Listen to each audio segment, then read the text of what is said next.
बड़ोदरा के अतापी वंडरलैंड विवाद ने फिर एक बार तूल पकड़ लिया है। तब इस मामले के मद्देनजर कांग्रेसी काउंसिलर दीपा श्रीवास्तव की ओर से म्युनिसिपल कमिश्नर अरुण महेश बाबू को आवेदन पत्र दिया गया है। दरअसल अतापी वंडरलैंड पीपीपी प्रोजेक्ट को लेकर फिर एक विवाद सामने आया है। आपको बता दें कि इस प्रोजेक्ट में जो कथित गैरनीतियां हुई है और साथ ही जांच फाइल की चोरी हुई है, तब इस मामले के मद्देनजर जिम्मेदार अधिकारियों के सामने एफआईआर और सीबीआई जांच की मांग जो है वो म्युनिसिपल काउंसिलर दीपा श्रीवास्तव की ओर से साझा की जा रही है।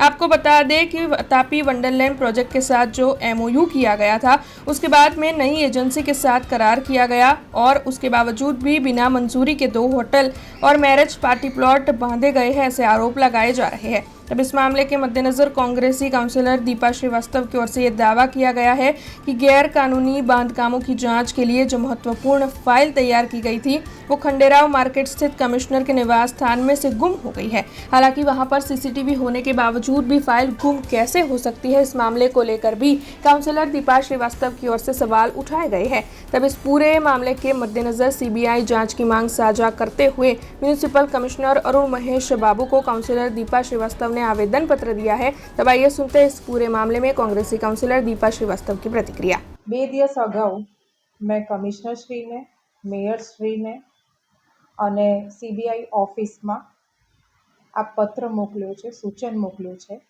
અતાપી વંડરલેન્ડમાં ગેરનીતિ મુજબ અને ભ્રષ્ટાચાર મુજબ જોડે જોડે આજથી 2 વર્ષ પહેલાં જે નાના બાળકોની હત્યા થઈ હતી એના વિશે પણ ખાસ કરીને સીબીઆઈમાં જાણકારી મને આપી છે અને એ લોકોને કેવું છે કે ફાઇલો ગુમ કેવી રીતે થઈ। 2015 થી 2016 જે કે સમયના કમિશનર શ્રી સાહેબ એમના ઘરેથી ફાઇલ ચોરી થઈ એવી અફવાઓ ફેલાવવામાં આવી। मैं એવું કહું છું, જ્યારે કમિશનરશ્રીને આટલું પ્રોટેક્શન મળતું હોય, સીસીટીવી ફૂટેજ હોય, તો કેમ સીસીટીવી ફૂટેજ બહાર ન પડી? આ કોની મળી ભગત છે?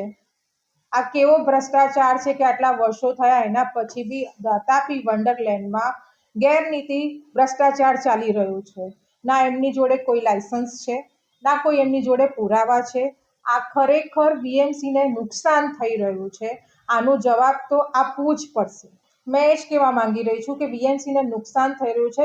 બીએમસીને કોઈ જાણ આ બાબતની છે નહીં, એટલે એઝ અ કોર્પોરેટર મારી આ કમિશનરશ્રીને અને સીબીઆઈ જાંચ બેસાડવા માટે રજૂઆત છે અને આનો તો એક્શન લેવો જ પડશે, નહીં તો હું ખુદ જાંચ પડતાલ કરવા નીકળીશ અને મારી ટીમ નીકળશે અને આ વખતે હું બહુ સિરિયસ છું। આ એક્શન તો લેવું છે, કારણ કે શું આપણે રાહ જોઈ રહ્યા છે કે વડોદરામાં કોઈ દુર્ઘટના થાય?